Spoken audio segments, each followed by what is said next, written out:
So a game that the Barrie Colts will want to put behind them quickly and get ready for Sudbury on Saturday, because the Ottawa 67's, they were dominant. They took control of the game early on and did not look back.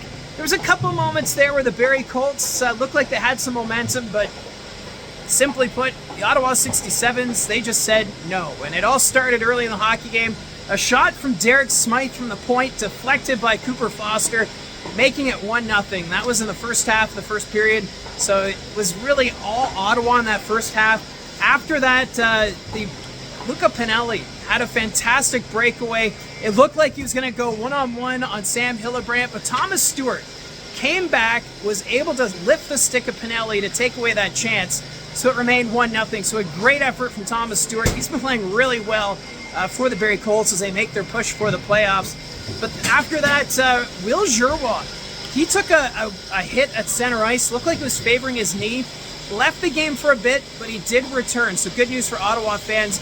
Giroux, he kind of picked up his game as the game went on. So it was a good sign for him that he was healthy. And then after that, Jacob Millette scored on a delayed penalty. The puck was just sitting there in the blue paint after it was shot by Bradley Horner.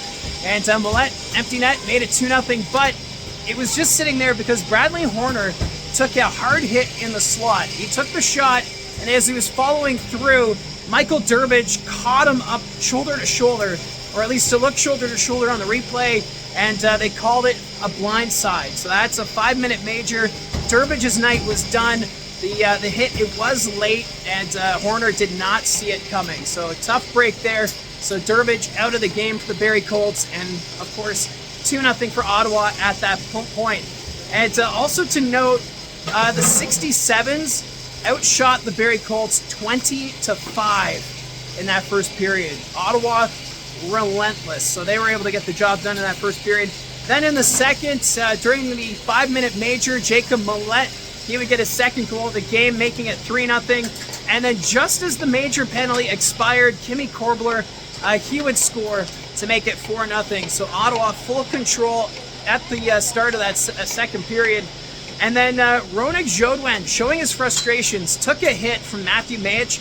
Looked like it could have been an interference call on the Ottawa defenseman, but no penalty. Jodwen upset, went after Mayich, and those two decided to wrestle in the corner. Jodwen got the takedown on Matthew Mayich, but Jodwen left the game with what looked like a shoulder injury. He looked a lot of discomfort as he made his way to the tunnel, and he did not return. So we'll have to keep an eye on Ronak Jodwen to see if he returns Saturday against the Sudbury Wolves. And after that, the Colts started to have a bit of a spark.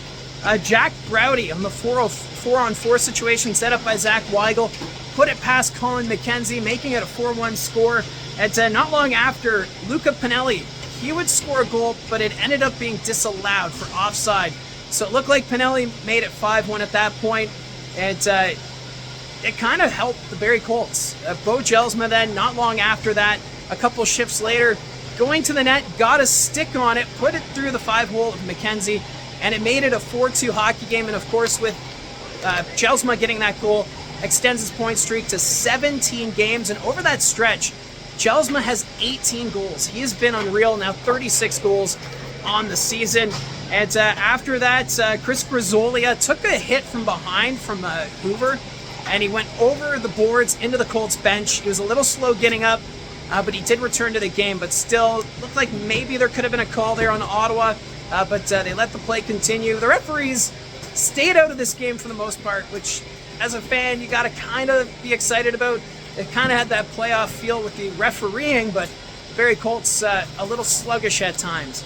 Now the 67's, they were given a power play at the end of the second period, and Luca Pinelli, what a shot. It was a bullet, and it went top shelf on Sam Hillebrand, and that seemed to end any momentum for the Barrie Colts at that point. So, of course, Pinelli, third in goal scoring in the OHL, now with 45 goals. He could be the third player to reach the 50-goal mark this season after Carson Rakoff and Anthony Romani, as Luca Pinelli, solid performance tonight, making up for the goal that was disallowed in the second period.